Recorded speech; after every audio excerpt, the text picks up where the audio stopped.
মানুষকে চেনা কিন্তু সহজ নয়। মানুষ শত ক্রোশ দূরে থেকেও পাশে থাকে, আবার হাতে হাত রেখেও বিশ্বাস ভাঙে। মানুষ গভীর ভালোবাসাও গোপন রাখে, আবার প্রতারণার ইচ্ছা নিয়েও অকপটে বলে দেয় ভালোবাসি। মানুষ থাকবো বলেও হারিয়ে যায়, চলে যাচ্ছি বলে বারবার পিছু ফিরে তাকায়। কেউ আলোর পাশাপাশি অন্ধকারেও পাশে থাকে, কেউ আবার ভালো থাকা কেড়ে নিয়ে লিখে দেয় ভালো থেকো। মানুষ মায়া কান্নাও কাঁদে, মানুষ ডিপ্রেশনেও হাসে। এই জন্য মানুষকে চেনা কঠিন, সত্যি কঠিন বটে।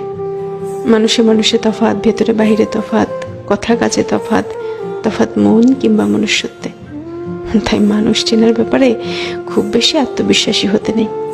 কাউকে পুরোটা চিনে ফেলেছি ভাবলে কষ্ট পাওয়ার সম্ভাবনা বেশি থাকে, সত্যিই বেশি থাকে।